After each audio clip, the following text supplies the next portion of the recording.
be live for a minute. Okay. And then it always takes a minute. Okay, we are streaming, but it's gotta set it up here. Live for a minute. Okay. Here's my voice. Okay. So let me share this. Where is the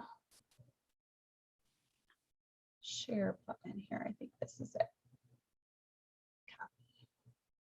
All right, I have some things pulled up when we're talking about just different curriculums and stuff that I wanted to share on my screen share.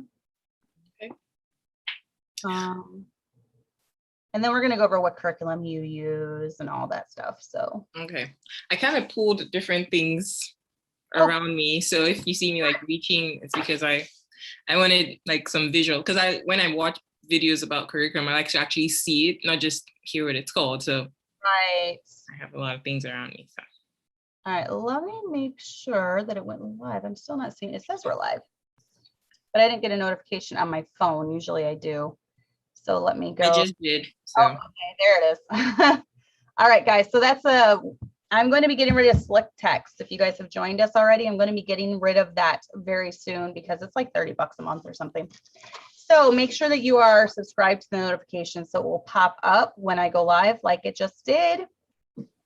All right. So we'll kind of wait until I see some people in the chat. So as you can see, I have my guest here, Mrs. Chinelo. I don't even try saying your last name. Hvptwo.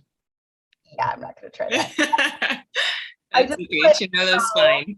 I don't even spell it out while I'm doing it because I can't remember it off the top of my head. So I always have to look it up. So most people just call me Mrs. O. Or Chinelo O. That's fine.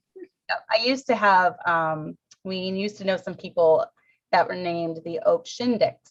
The Opshindiks. That was like a Polish name. And we used to call her Mrs. O. That's how we yeah. Too hard. Hi, Amber and Blanca and KJV. Glad to have you guys tonight. Mabel, we got some new names in the chat. I don't recognize you guys. So welcome. We are talking about back to school. We actually went back to school a couple days ago. Cool. Yeah, that's why I'm tired again today. I get exhausted like the first week, and I just started back with piano lessons too. So it's like a mental exhaustion, you know, doing so much when it comes to the teaching and things. So, but go ahead and introduce yourself for those that have never seen you and tell a little bit about your family, and then we'll get right into how you do your school. All righty. My name is Chinelo Hvptwo. I'm the wife of Pastor Obina Hvptwo of Love Assembly Baptist Church in Montgomeryville, Pennsylvania. I'm a mom of 5, ages 11 to 1. My oldest just turned 11 a couple of days ago. So, yeah, thank you. And I don't really like to do grades, but I have to because we're in Pennsylvania and you have to report and all of that. But for the most part, I'm homeschooling 5th grade, 3rd grade. And this year, my 5-year-old is going to be doing preschool. She's so excited about, school. So we got her a little desk and everything. So she's, and then I have 2 toddlers that are along for the ride.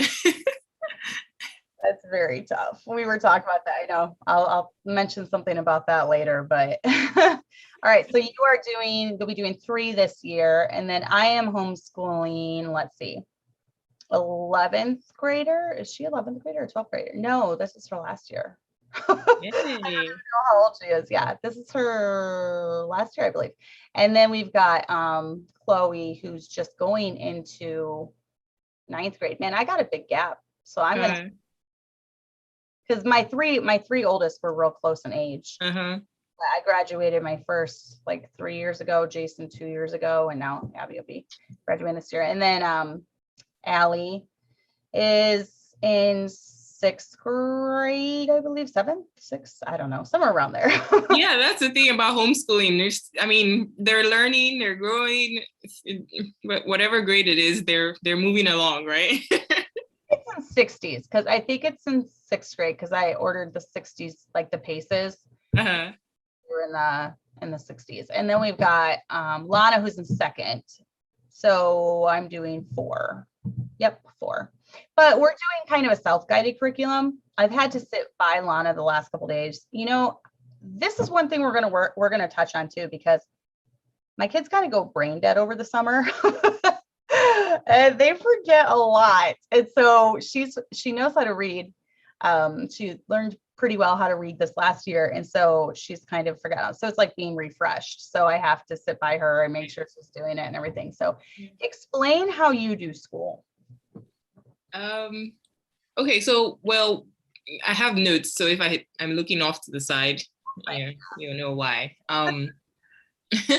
So a little bit of background story. This will be our 4th year of homeschooling, and we started homeschooling in 2017, a year after we got saved. We got saved in 2016. And by that time, my daughter was already in 1st grade in public school. She had gone through kindergarten and 1st grade. But when we got saved, it was like the end of 2016. And by 2017, we knew we needed to homeschool her. But we didn't know if we're supposed to pull her out of school and all of that. We were new to it all. And we were just like, you know what, let's just wait.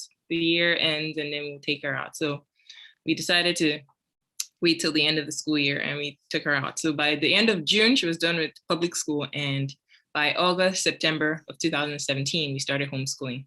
So I started homeschooling her 2nd grade. And then my second child, my son, we had previously registered him for kindergarten in public school, but then we decided to homeschool. So we started homeschooling him kindergarten. So it was 2nd grade and kindergarten that we started homeschooling. And a funny story about that, he had seen my daughter go on the school bus for like 2 years, and he was so excited about going on the school bus.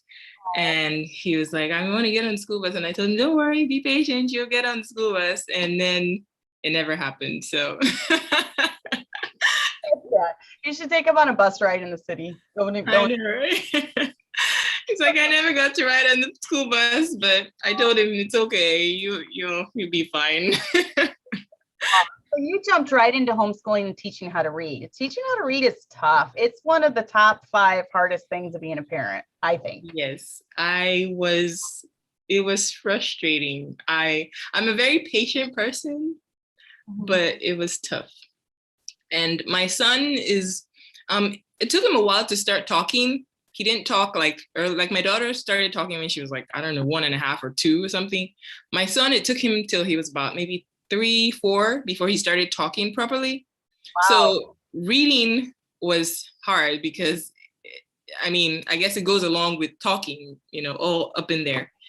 So that was kind of interesting, but we did it and he reads now. So yay.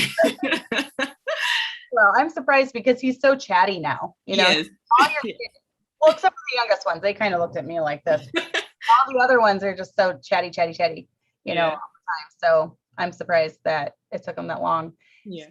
So did you find with your kids when you first started out that they have very different learning styles? Like, did one thing work well for another, but not so much for another one? Yep.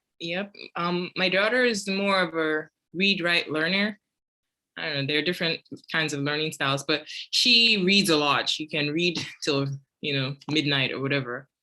So she's more reading, writing, that kind of stuff. My son is more of a hands-on kind of learner. He has to like physically see it. Like numbers on the paper are kind of like a lot for him, or letters on the paper, So the learning styles are different. So I had to kind of work to understand each of them and learn how to teach both of them in the ways that they can understand whatever it is they're learning. So yeah, that was interesting. Yeah. Now, what program did you start out your son with kindergarten? How did you teach him how to read?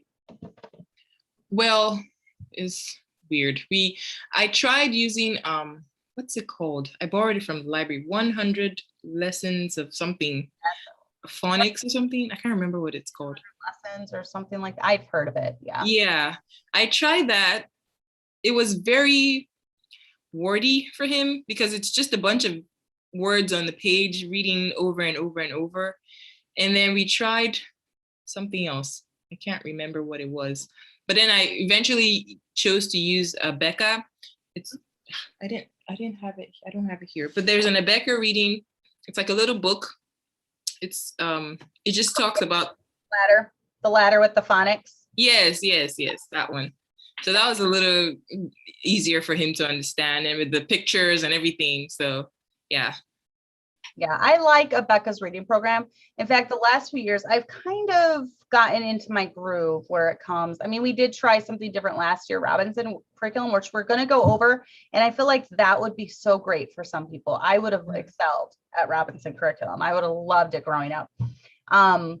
So it does fit some families. And I wonder too, if you start in Robinson from the time that they're young, that would be, an option that your family would like that or prefer that better. But my kids just being so used to workbooks, really prefer that type of learning over Robinson. So, and we'll kind of go over the different, I'm going to go over some different curriculums and things, but I do love Abeka. They offer a very, very good foundation. And I usually almost always the last, I think from Allie down, they've learned to read through their program. So just two of them now, but. Yeah, Abeka has a good reading.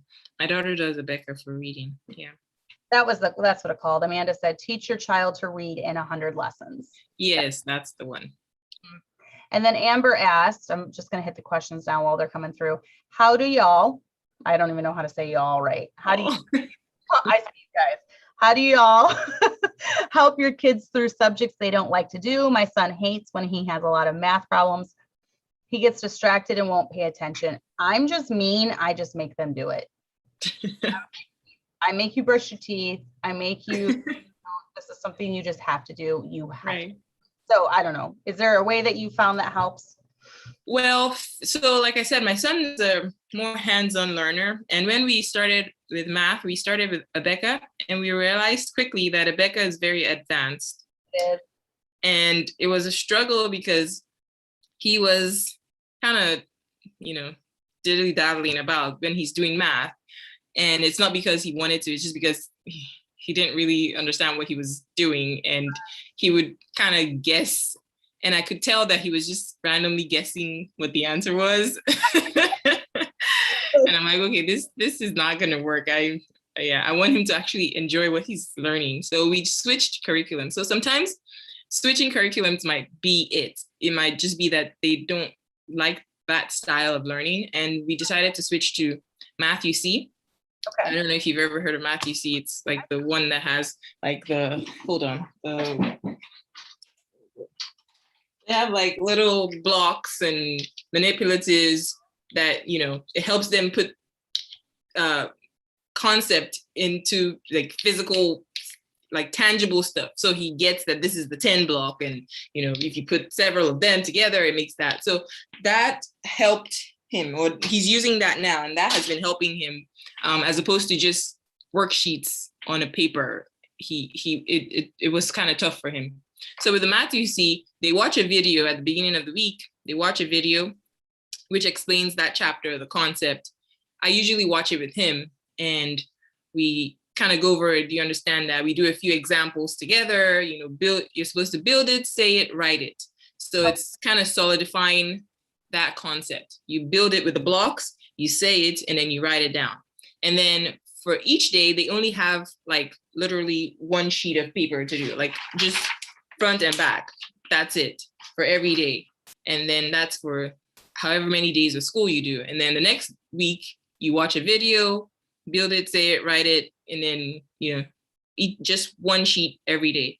So sometimes, that it just might be, they need something different, something more interesting for them to learn and understand what you're trying to pass along, rather than like forcing them. Of course, there are some things that you have to you got to do what you got to do. But if you can make the change to something that is more appealing to them, then that helps. I love that. I mean, and you had said too, he's hands-on. So obviously he's going to love that, where he has the little building. I don't necessarily, I'm trying to think, and I love mixing curriculums. I have done it before, where you take what you like Chloe's doing, she's doing ACE, but I'm doing Saxon math for her. Okay. Because I like the way that Saxon is structured, where you have your lesson every day with the 20 questions or 25 questions or whatever it is. So, but maybe Amber, back to her, she said, I've been making him do it. It just takes a really long time. You're doing all Abeka.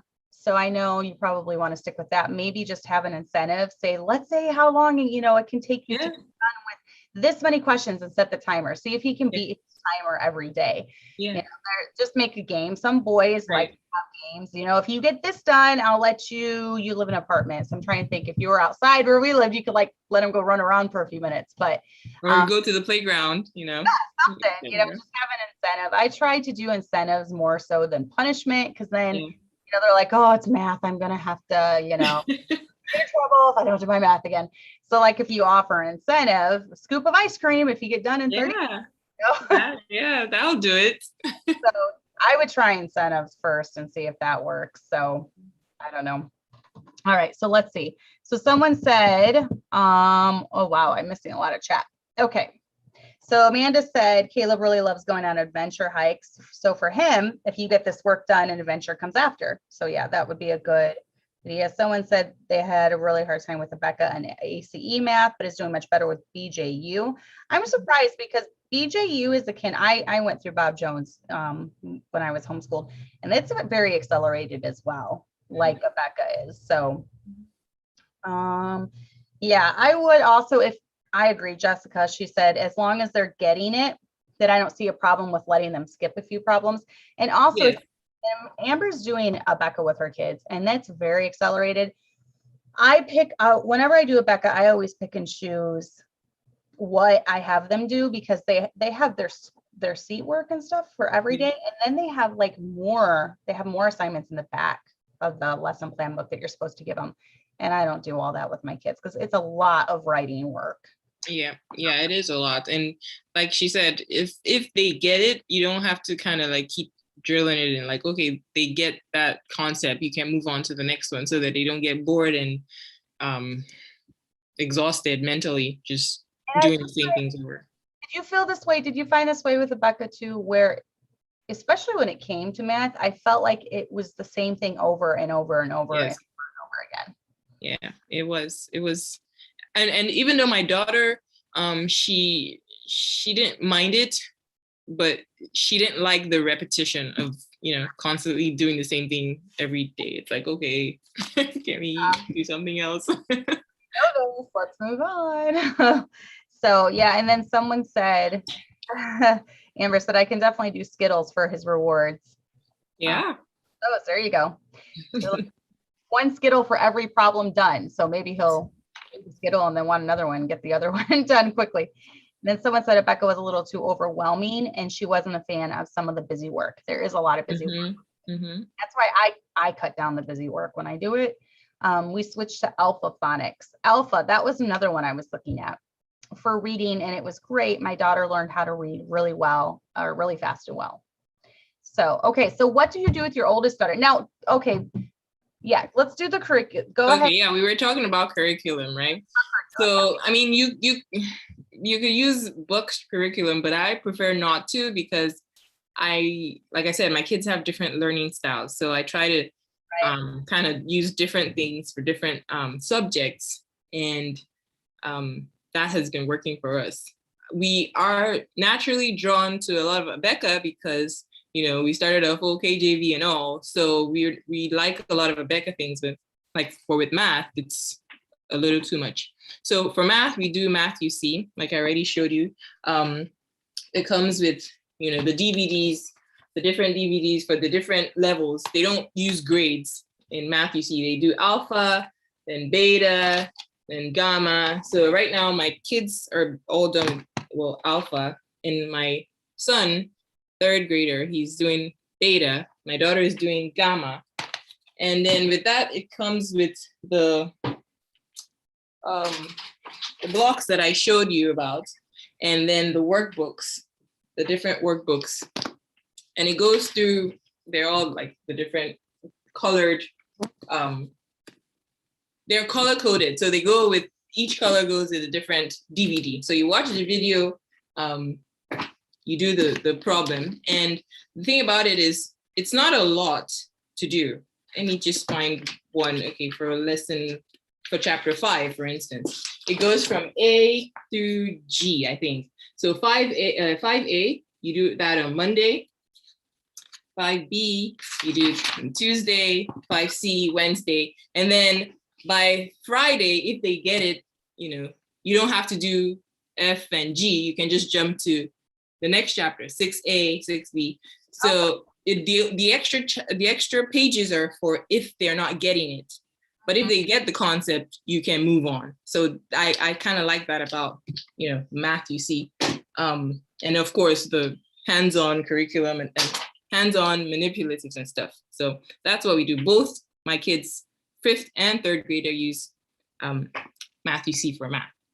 And then for reading, we do Abeka. Abeka is really good with reading. So I like that. And for my daughter, we stuck with reading. We like all the different reading. Yes, I love stuff. Like she loves it. And we also do what's the one? Read and think. So I have her do this once a week. So on Fridays, she does this, but on other days, she does the rest of the reading. So that has worked for us. With my son, like I said, he's very hands-on. And although I started with Abeka for reading, I decided to switch to all about reading. And it comes with the teacher's manual. It looks like that. Okay. It comes with the teacher's manual and the student manual. The teacher's manual is literally open and go. It just tells you, say this, say that. I love that. And then the student workbook, it has different games and different things they can play, just to kind of give them an idea of, the concept they're learning. And the hands-on bit, it's with the magnetic tiles. So they can make different words, T, tab. So they kind of put things together using, their hands and then pronouncing the words and all of that. So my son loves this too, because he gets to actually touch stuff. Right. So that's what we do with reading. And they get like a progress chart. They get stickers for every, lesson they complete. So that's kind of fun for kids that are more tactile learners.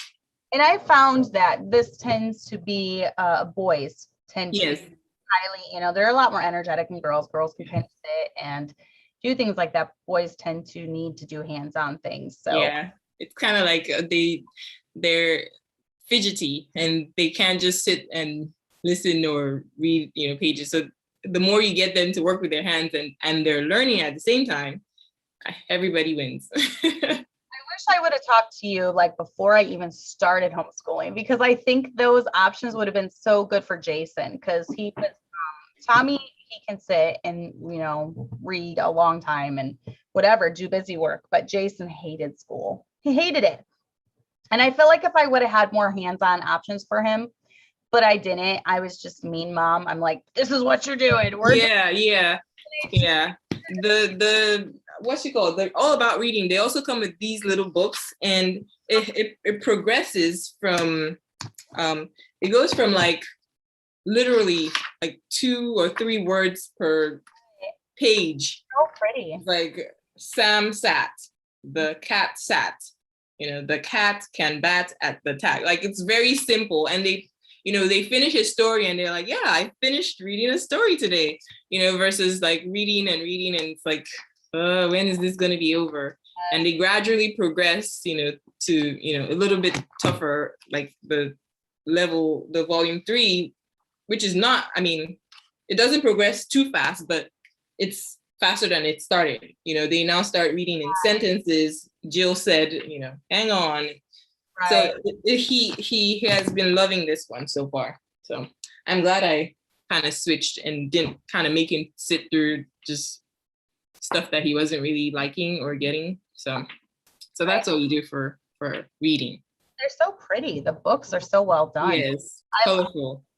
And the thing about that is also because some of these, curriculum that have like hands-on manipulatives and all of that, they can be a little pricey, but especially if you have a big family, you can use it for multiple kids. It's not like just, spending that much on one kid. The other kids can use it too. And, he didn't write in a book, you can read it over and over. So that works out for us. Yeah. They're hardback books, which is really nice. Yeah. They look really, really nice. And then someone said, does anyone have recommendations for books to use for book reports for 7th grade? I haven't gotten there yet, sorry. But Abeka does have, ACE has a lot of books, and in the literature book that they are going through, my kids are doing literature and creative writing through ACE. And one of the things that I like is their book choices for like junior high, that's junior high. They have a lot of books about missionaries. Let's see, who do they have? Hudson Taylor, I think they do. Ava, this missionary named Ava. They might do, I can't remember. If anyone does the ACE, go ahead and list them. But I have there's a lot of good books that they could do. Now, if they do literature and creative writing, I'm not sure if they write a book report or not. Do you have your kids, have you ever had Adana do book reports? Not yet, no. Maybe soon, but not quite there yet. Yeah, she's only 11. So sorry? She only just turned 11. So yeah, she's just 11. So we're working our way along. I'm kind of getting the hang of elementary school homeschooling. It's at first it was very daunting. When I started homeschooling, I was like, I don't know what I'm doing. I never knew it was a thing. I mean, I grew up in Nigeria. No one was ever homeschooled in Nigeria. We all went to school, and I was like, is this a thing? Like, how am I supposed to know what to teach them? I was so scared and nervous and confused, but I just kept researching, looking online, and just kind of pulling different things, different ideas. And now I'm kind of getting the hang of it. But like you said, middle school is a whole different ballgame.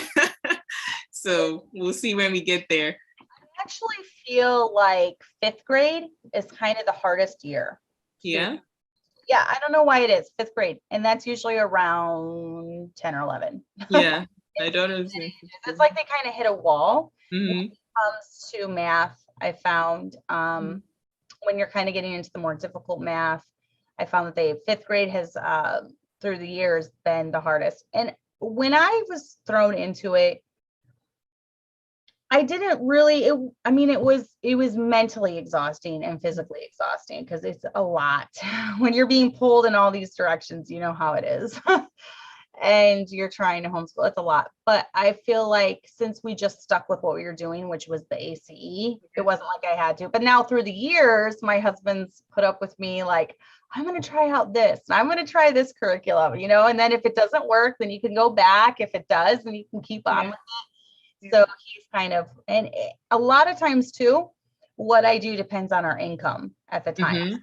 So if, that's why last year was a very lean year. And so I did go with the Robinson curriculum because a lot of that stuff, I already had a good printer, and you print off a lot of books. And I'm going to show you guys with it. Since we are talking about curriculums though, I'm going to screen share. I agree, because when there was a time when we didn't have a lot, I used these from the Dollar Tree. Yeah, the reading books from the Dollar Tree, they were great, and they just cost $1. So you don't have to homeschool with, the fanciest curriculum. You can homeschool with the library. You can homeschool with books at the Dollar Tree. In fact, my preschooler, like I said, she was just so excited to start, doing school with us. I went and got these from the Dollar Tree, the pre-K stuff. So that's what we're going to be doing. And I'm sure she'll love it, Yeah. Especially if you did like a little sticker chart and she Yeah. love that. Yeah, it does not have to be expensive. It doesn't. I'm going to share my screen now. Just a second. So it might change a little bit for you. Okay, so over here we've got, let me raise this a little bit. Okay, so I had pulled up some, if you just type in homeschool freebies, a whole bunch of stuff that can come up. And you can even, I've heard of people that have homeschooled all the way through with homeschool freebies. And if you get a really good printer, and I have an amazing printer that uses these bottles of ink that look like that. It's an ink printer, and it's an Epson. 2750, ET2750, and it uses these bottles of ink. And you would be shocked. I've had it almost 2 years, and I am not Wow, one thing. that's nice. I need to get the name of that printer because I have a Canon something, whatever. It uses like the laser. Yeah, that runs out pretty fast. Good. I convinced, actually, Karen Rodriguez was the one who told us about it. And so I convinced my husband to get one for the church, and he had been spending tons on ink for the bulletins, just to print off the bulletins. And he very rarely goes through ink. And then when he has to refill it, it's $20 for like 4 bottles of ink to refill it. So it's crazy. So yeah, I would recommend getting a good printer, and then you can just print off like hundreds of free homeschool freebies. Just type that in. There'd be a ton. Library, like you mentioned. I know there are books out there. Actually, Mrs. Anderson has one where Around the World or something. I can't remember exactly what it is. She has done all the work and put all the books in there for every single country, which is really cool. For different things. But then there is the one that we use. We've used Abeka, and this just kind of shows what Abeka. It is accelerated. We have done the where is it? We've done the videos and stuff, which it is. I'm not really going to be able to pull anything up, but it's an actual teacher in a classroom setting teaching. And I feel like that is interesting for kids. They feel like they're part of a classroom setting. If you want that, if you want the traditional school setting, this is a great option. It is expensive, so you'll have to factor that in. You can stream, or you can actually get the DVDs, but you sit here and you watch your teacher, and then you kind of work along with. So that is an option. Plus their books are really good, but it is accelerated. We use the ACE, which is these booklets right here. And, it's they're color coded. So basically there's 12 of these for each subject for each year. So the base requirement is like 60 pages a year that they need to complete. And I like that because I know I have a guide, of how much they need to get done. But I usually do the electives. So they do more like, I do at least 2 electives, which is another 24 pages. So they do 80 some pages a year, probably, maybe more than that. And like cost wise, is it pricey? Or because I've seen ACE, but for some reason I've never really gotten into it. I don't know, maybe it's just me, but it seems like a lot of books. It's a lot of books. It is a lot of books. And I love the fact that I know that, and then once they're done. You have to throw it away, so it's like they finish it, they're done, throw it away. I got ACE for all 4 of my kids, and it was $1,300 for the whole year. So, it was not quite, it was like 300, a little over 300 per student, around 350 it came out to, which is not bad for, if you consider private school, if you're used to free, that's stretching it, but but then we've got, come on, stop it. The Sunlight, I don't know how this works. If any of you ladies know how this works, have you heard of Sunlight? Yes, I've heard of Sunlight. It was a consideration when I started looking at, different curriculum as well. I like the idea of it because it's a very book-based curriculum. They read a lot of books, living books, fictional, the whole 9 yards. It's very book-based, which is what I like about it. But I just never took the jump. It was kind of pricey for me, but I don't know. I haven't quite gotten there yet. Right. But I think it's nice if you can afford it. Yeah, I just know I've heard of it. So the one thing I use it for, well, I didn't get any like curriculum per se from it, but I did order like a PDF from them, which is, I know we're going to talk about it later, back to school stuff. I ordered, they call it a memory book, and it's like you print it out, and every year I have my kids do this. So they print out I print it out, and they go through and do different things about them that year, about me, my favorite food, three things I got better at, a day in my life, what else? Different words I can spell, the experiments I did,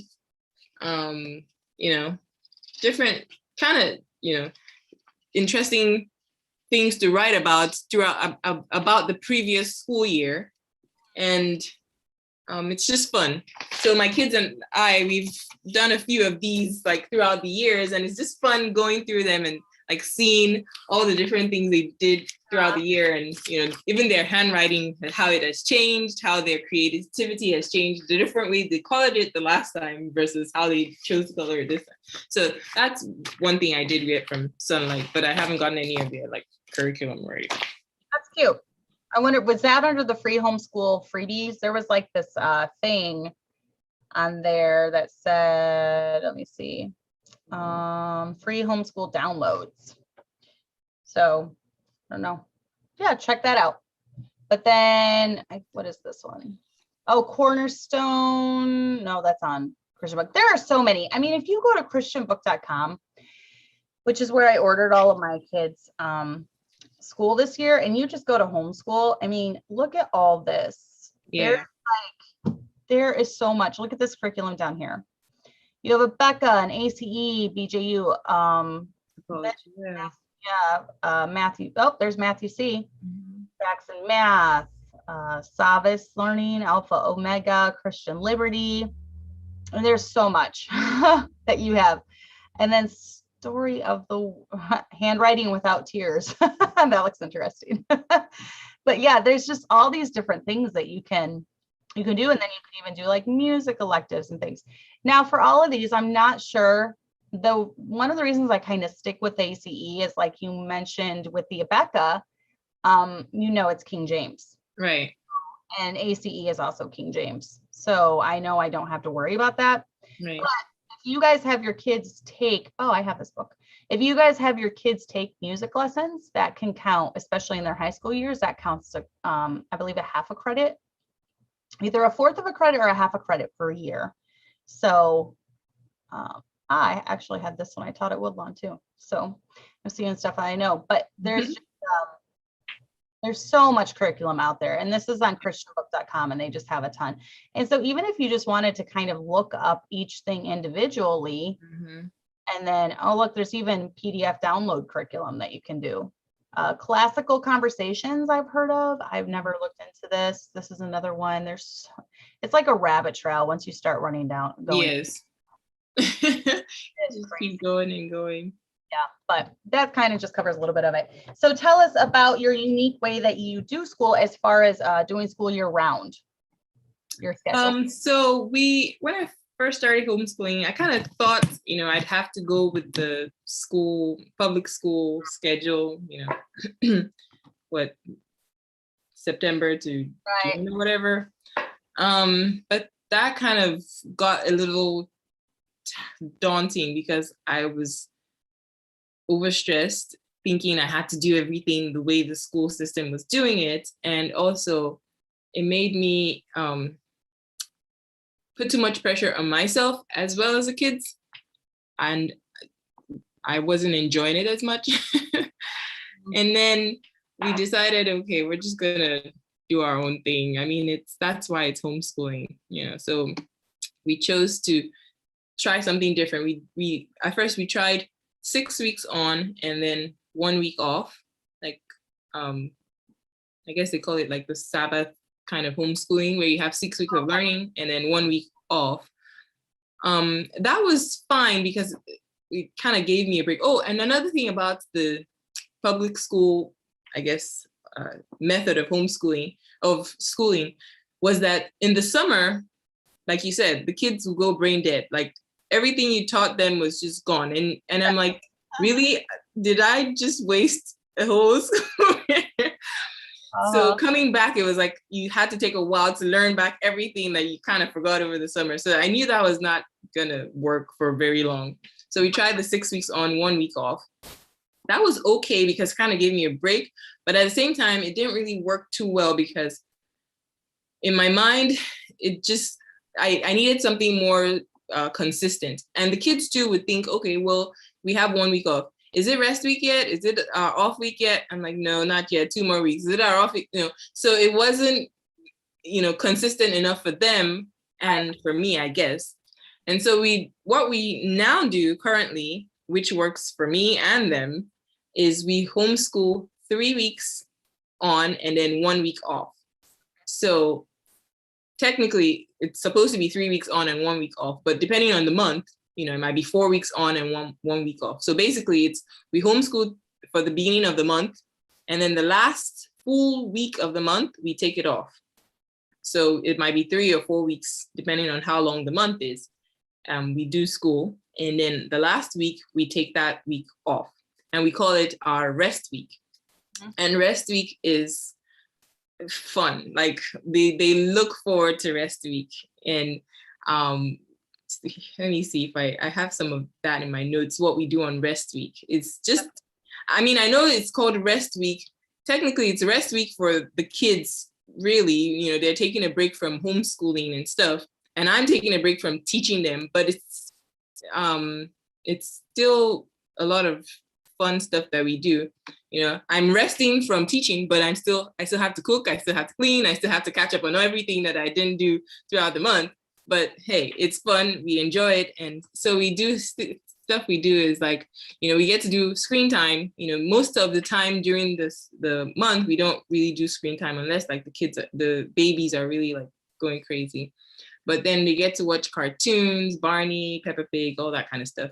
They also get to play video games on rest week, which they don't play throughout the month. So on rest week, we play video games. We have family night. So we watch a movie as a family, we play board games, we eat popcorn, that kind of stuff. On rest weeks, we also do like field trips. It could be field trips related to what we're learning, or just random field trips. So we could go to the local farm and pet the animals and get ice cream there, or we could go to the spray park, we could go to the playground, whatever, or we could do like a field trip related to what we're learning. So for instance, when we did a unit study on fish, we went to the Adventure Aquarium in New Jersey. When we did the unit study on animals, we went to the zoo. We did a unit study on plants. We went to Lowe's and Home Depot, and we picked out plants for each child to take care of. So we're still working on different other things, like maybe looking forward to going to museums when we're doing like a history unit study and stuff. So rest week is pretty fun for us, and it kind of motivates the kids to work hard like throughout the month, because they know at the end of the month, we're going to rest, we're going to do something fun, we're going to, just relax and have a fun week. Right. And then start back up again the next week. So. I kind of like that too, because it's just kind of a way for you to kind of maybe take a day or two out of that week and get caught up on, something that you need to or whatever. So I like the field trip idea. Do you guys have any other kids in your church that you're able to do church field trips yet, or not really? Not quite. We have a few kids at our church, but they're probably like maybe 5 or 6 years old. So they're still quite little. My kids are the oldest kids in the church. So I'm looking forward to when, there are more kids at the church and they're older kids, or the little ones get older, and we can all, make it a church event. But for now, not so much, because it doesn't really, I don't think it would add much, because it's just little kids coming along and, so, but soon, hopefully. Yeah, I love coming and visiting. Our church has a lot of kids, so your kids are going to love hanging around them, running around with them. It's going to be fun. So and I'm hoping the basement will be done by the time that you're here. So we're going to have games down there and ping pong tables and different things. Yeah, we're looking forward to that. It'll be fun. But the one thing that we do is we just started at our church a homeschool co-op. And so once a month, a different mom will do it. And we've done a lot of really fun ones. We've done, tie-dyed shirts, and then Julia explained colors and how they work. We've done science experiments. We did some STEM projects at our last one, and then the kids got to make their own ice cream. So as you grow, this is the first time we've been to the point in the last year where we've had enough kids to do that. So Yeah. as you grow, you're kind of where we were when we started our church. It was Yeah. just our kids. It was like our kids and one other girl. Yeah.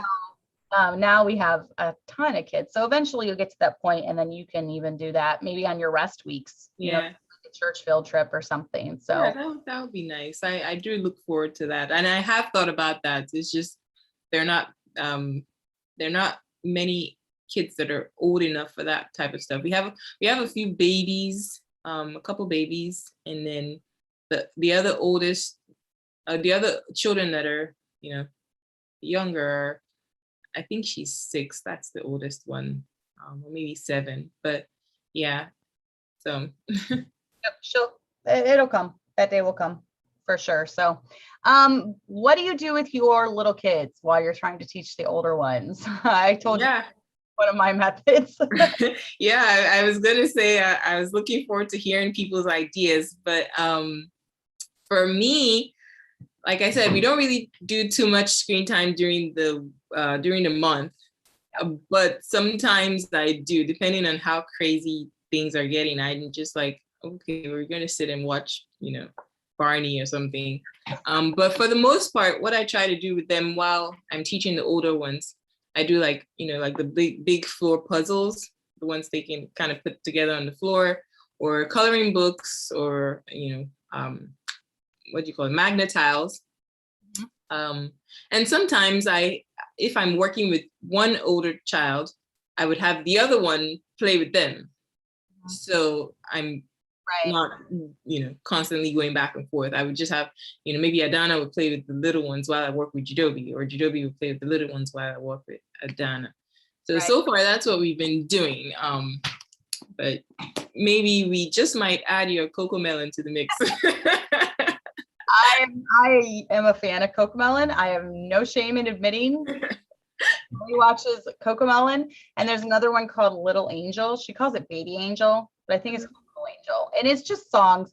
But I think it's cute, okay, because she's learned some stuff from it. Yeah, no, I agree. I agree. They do learn from stuff. Like my preschooler, she's learned so much generally, just even being around older kids, they're assimilating, they're learning many things, reading and writing, even making her letters. She's already doing a lot of that. I think why I try not to do too much screen time is because the older ones, I guess they're not old enough to not be distracted by the sound. So they're not doing their work, but they're listening to that. And I'm like, well, then it defeats the purpose, focus, And I have tried, using my computer somewhere else, and then I came back and they reset stuff in my computer, and they pushed different buttons, and I'm like, okay, I don't know how you got here, but I have to figure this out. Back to factory resettings, and you're like, oh, that would be horrible. That is true. No, I definitely use Cocomelon, but I will say I was reading her book before her nap today, and she was pointed, it was like a picture book, and I was like, where's the, there's different pages, farm, then there's a road. I'm like, where's the boat? And she pointed to the boat, and she's like, boat, row, row, row your boat gently down the stream. And she knew that song because she, been listening to song. So it's teaching her things. There you go. I don't really care. She's number 7. So that's right. I don't care. But I have used all those things in the past. I've even done books, had them sit with books. A lot of times when I was teaching kindergarten, I would wait until nap time. I'd put the little ones down for nap and then teach the kindergarten, because kindergarten, I feel like you have to really be you can't just be dialing it in with kindergarten. Right. You have to focus, and you have to actually sit down, verbally teach, and explain things. Whereas as they get older, especially with the ACE, it is an independent learning course. So they're able to kind of take a lot of stuff on themselves. Chloe and Abby do school on their own. They just get up and do school. I don't have to help them pretty much at all. Right. So by the time they get to 7th, I would say around 6th or 7th grade, they're pretty independent. My kids are. But the years before that, when I teach now, Lana and Allie are pretty exhausting. just with the constant questions and how do I do this and how do I do that? And I have to explain, and I'm trying to corral the 2-year-old and the 9-month-old and, different things. So it is tough for sure. But Sarah says she loves the idea of rest week. It seems like it would help prevent burnout for mom and kids. Yes, it does. I do like that idea. And then sometimes I'm thinking, oh, okay, I'm getting there. And then rest week is just right around the corner. I'm like, whew, that was close. Burnout. No, that's true, because then you always have something to look forward to. Yes. Yeah. So you don't, that's kind of, I feel like that's my whole school year, me looking forward to summer. And I'm like, okay, by like April, I'm like, okay, can we just be done? Because I love my summers, but we do a lot of traveling. My husband likes to just up and go, so he doesn't really particularly care for us doing school in the summer. And that's another thing, you got to do what works for your schedule. Exactly. What your husband wants, and mine prefers that we take summers off. And so, even this year he asked me to take off piano lessons. And I think it's just because he wants to be like, okay, let's go to Lake Michigan today. Let's go here today. Let's go here today. Yeah, that I guess that it works for different people. We don't really go anywhere, so we don't mind homeschooling year round. I mean, when I say year round, of course, there are weeks we take up from the week of Thanksgiving all the way to, well, no, we take up the week of Thanksgiving. And then we might do school like 1 or 2 weeks. And then from Christmas all the way to New Year's or the week after New Year's, we take that off too. So it's not like we're just constantly going and going. There are some periods where we kind of just take a break. And usually at the end of the year, Thanksgiving, Christmas, that whole month is kind of like a laid back month anyway. So even if we're doing school, it's not really like regular school. It's more just like learning about things related to the season, like Thanksgiving, Christmas, crafts, arts, and we do like an advent calendar and stuff like that. So it's kind of like a chill week, month, I should say, till the year starts again in January. But yeah, we don't really take the summer off. We just do the 1 week off every month, and that works for us. And then if something comes up, like if we have an event, or we're going our family's coming to visit, or we're going somewhere, then we would just take that week off, and it still works out fine. Because you're having family come next week? Yes. Then you're taking off 2 weeks though for those? Yeah. Nice. And then Ashley asked, should a parent wait until age 5 for kindergarten if the child is interested, or is starting at 4 okay? I'll answer really quickly. I started 3 of mine at 4, and I think that was way too early. So I start all of mine at about 5 or even 6. Lana was my latest. She was almost 6 when she started. And I don't know. Yeah, I would say 4 is pretty early. I mean, I think the issue is many people, many moms, especially if it's like your first time homeschooling, and you're like, you still have little ones and they're just coming up and you're homeschooling, you're so excited to start homeschooling, like, they're 4, they want to read, they want to write.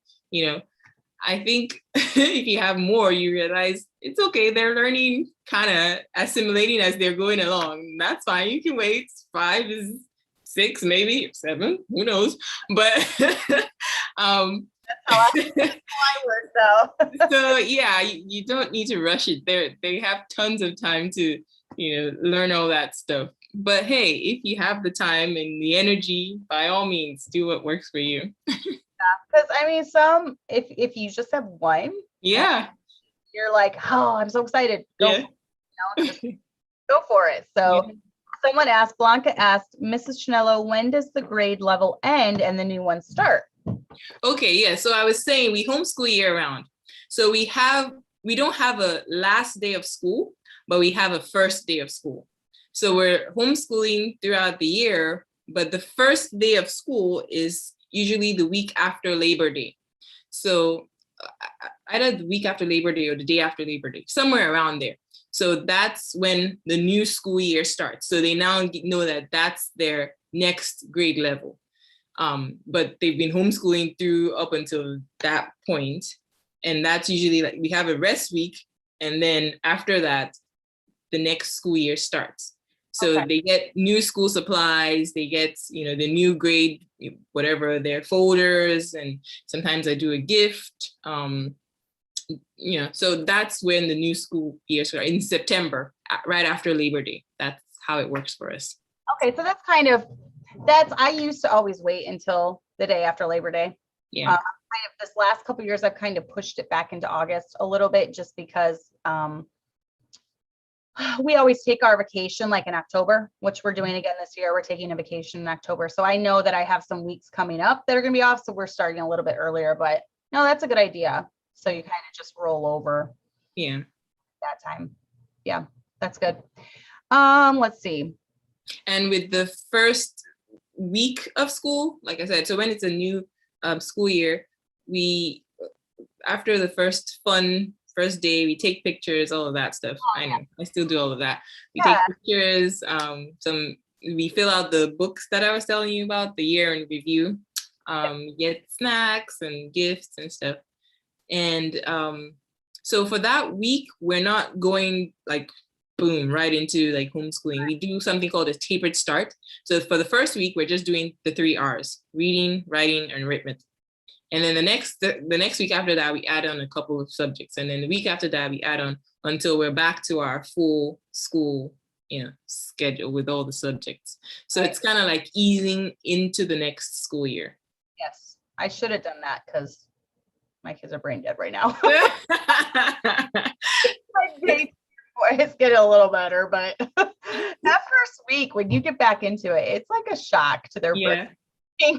After going, at least for my kids, after going. So I love your plan. I wish I could it sounds so good to me, but I just don't think it'd be a good fit for our family. But I love that. I love your idea. I think it's a very good idea to me. I just don't think my husband would like it. So do what he wants. You do whatever works for you. This works for us, then that works for you. So that's fine. So really quickly, because we're just about out of time. Man, I feel like we could talk a lot. I know. I didn't even talk about our daily routine and stuff, but that's okay. That's what I wanted to touch on really quickly. Was time management and how is your day structured? Mine's kind of like a loose schedule, but kind of a free for all. I don't know. So I like to start school by 9. And they're usually done. I think today they were done about 1 or 2, maybe 1. So what does your day look like? I don't know. I think you were at our house. I don't know if you saw our daily schedule. I know it looks packed, but it's because I like to write everything down. So even free time is on here. So I don't know if you can see it, but it looks like that-ish. I don't know if you can see it, but I write everything down literally. But in the morning, usually, after the kids wake up, eat breakfast and all of that, right around 10 o'clock, we do something called morning basket. And it's like I would say a one schoolroom kind of thing. Like everyone comes together, we sing songs, we sing hymns, we do Bible, we do calendar time, especially for the little ones. The big ones don't, already know, but they enjoy it anyways, singing the days of the week and all that. We do scripture memorization, we do character training. And I mentioned this one time, and many people hadn't heard about it. Let me just grab it here. Something called laying down the rails. And for me, it has really tremendously helped because, sometimes you're thinking something comes up with the kids and you're wondering how to address it and how to teach it because, some things you would think are naturally learned, but sometimes they have to be taught. And there's something called laying down the rails. It looks like that. It's book 1 and book 2. And it's character training. It's a habit training companion. And it literally goes through different things and how to teach it to your children. So there are different sections. There's decency and propriety habits, like cleanliness, courtesy, kindness, modesty, purity, generosity, meekness, all of that. And then there are mental habits, attention, imagination, mental effort, observation, remembering, thinking, thoroughness, concentration.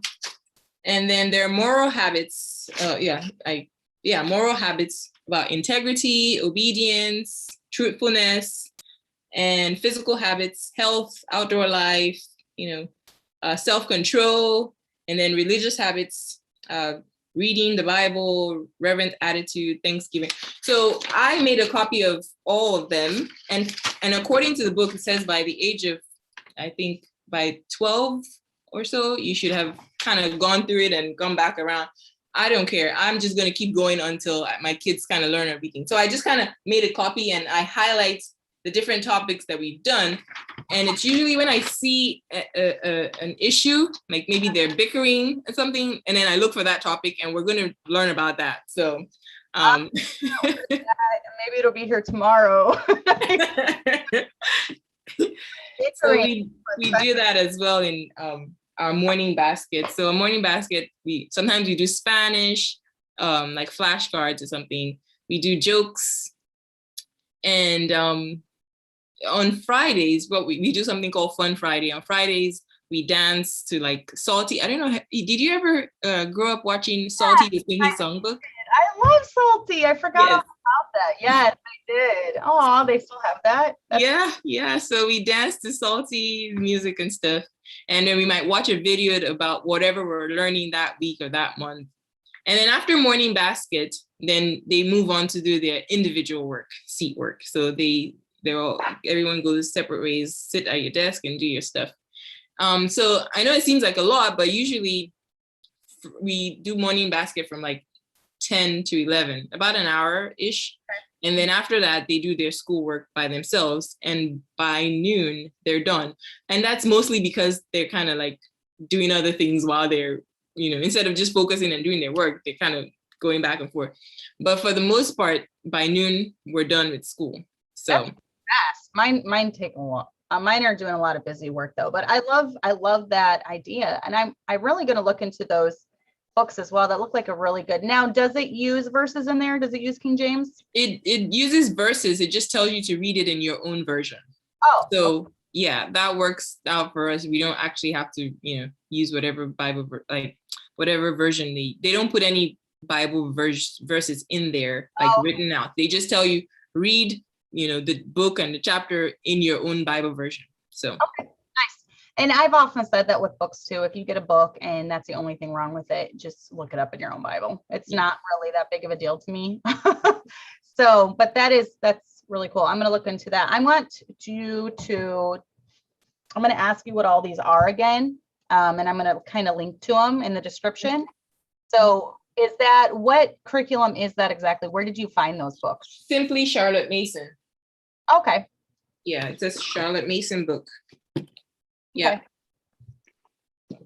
Interesting. So then you have the rest of the day to kind of just do chores. Yeah, we do chores. And then if we're doing what I do so the basic subjects we do, reading, writing, math, grammar. I didn't even think I talked about grammar. We use something called Fix It Grammar. Okay. Anyway, reading, writing, grammar, spelling, all that stuff, the basic stuff. And then we do like on a cycle, we do history, science, geography. So we could do for the first, maybe that month, for those 3 weeks, we would do history. And the next month we would do geography. And then the next month we would do science.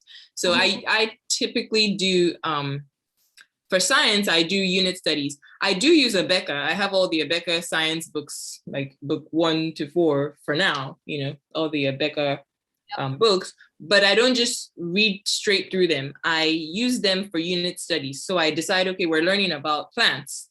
So I would take the Abeka books, look up all the things about plants. I would get books from the library, all the plant stuff, and put like a lesson plan together. And we would go through it and get so many things from the library. And we have this science experiment books. We would go in and figure out which ones work with what we're learning and that's how we do science. And then for history, I started up using this. This is really cool. We started using this for when we started homeschooling. And it was kind of like an overview of history, and you make lap books with it.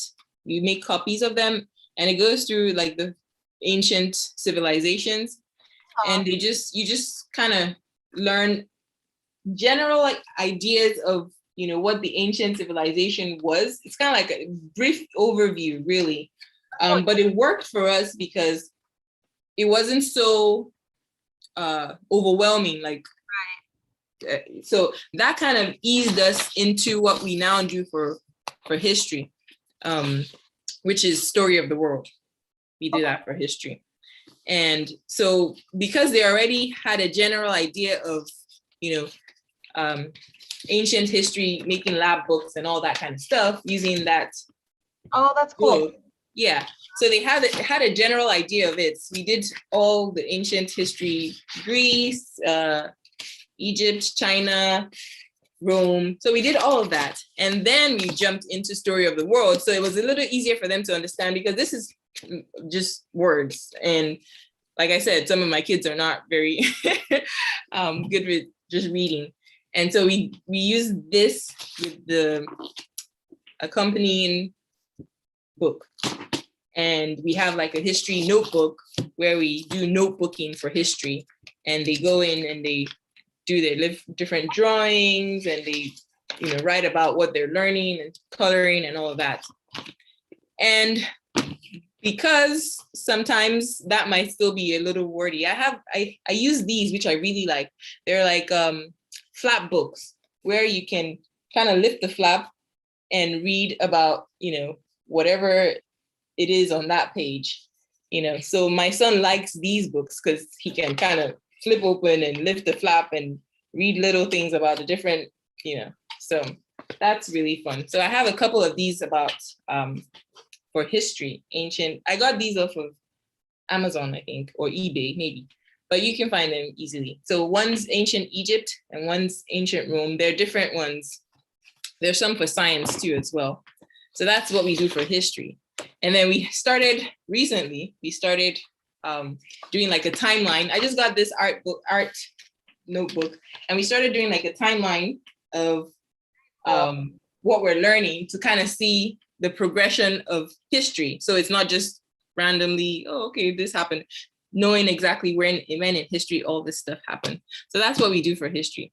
And last but not least, we use for geography, it's also like I pull things together, but I did start with this, which I really like.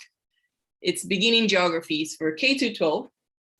And it just goes through the basics of geography.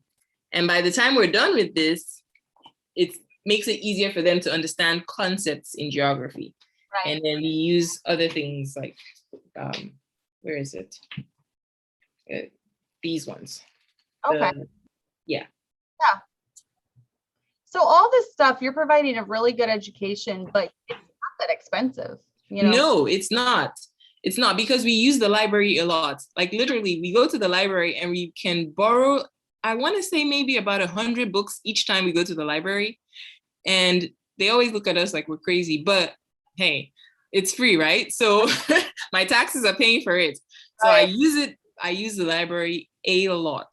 And I'm literally just pulling different ideas from different books, and I enjoy that. And I maybe at this point in my life, I still have the time to do that. So that's why I can. Some people might not because they have a bigger family and all of that.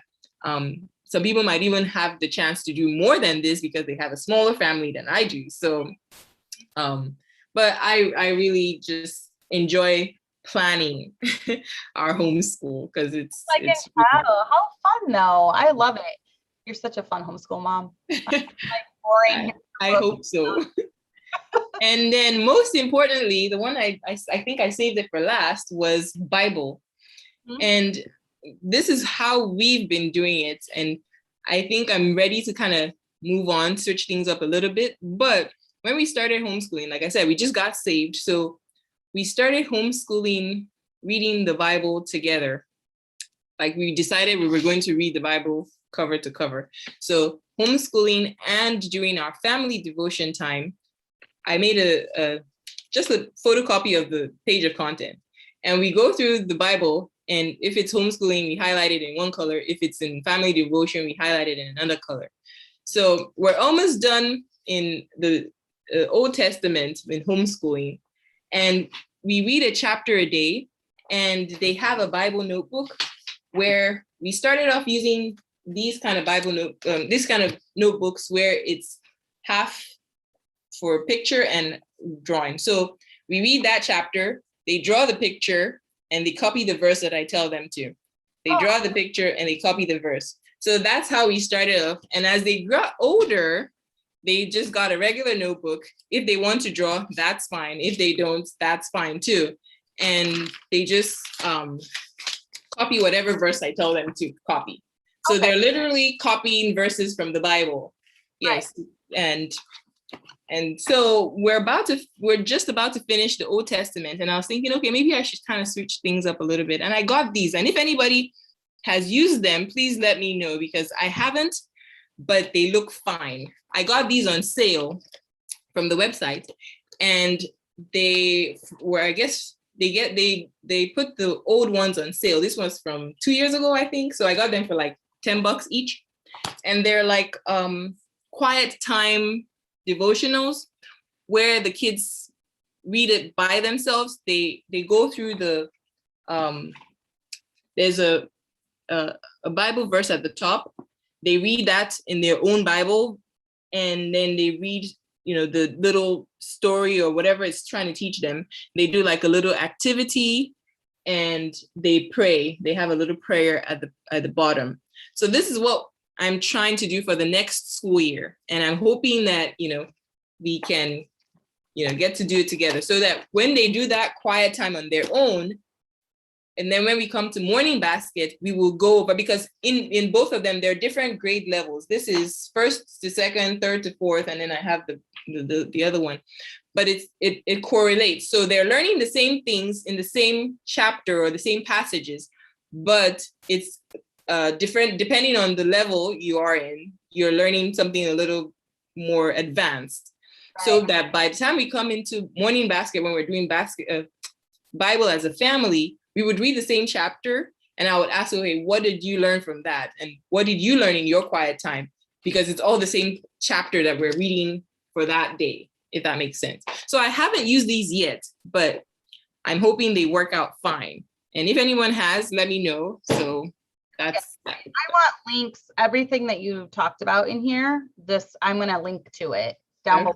So you're going to have to send me an email with the links, or just the names of everything. And I can find the links too. So wherever it is, christianbook.com or something, or Amazon, Amazon is my go-to, but that's awesome. I love your school setup. It seems so cool. And it's stuff that you've picked out and that, you found to work with your family. So I think that's really cool. So thank you very much for coming on with me, though. It's 8:13. Thank you for having me. I know I took a little bit of time, but sorry. No, you had so much information. I feel like there's so much more that we could have even talked about. Yes, there's a lot more, but I won't keep everyone.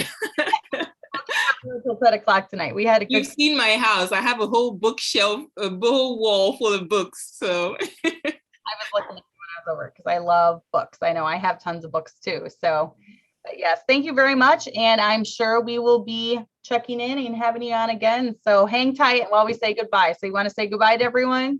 All right. Goodbye, everyone. And remember, it's your homeschool. You do what works for you and your family. You can start slow. You can take it at your own pace. You don't have to do everything I'm doing. Just do what works for you and have fun. That's the bottom line of it. Enjoy doing what you're doing, because at the end of the day, it's your family. You're going to live with them. And yes, it's a lot of work. I remember I said, being a stay-at-home mom was easy. Yeah, it's easy, but it's still a lot of work. It's a lot of work, but the rewards are just amazing. So remember that. Good advice. I love having you on. All right. We will see you guys.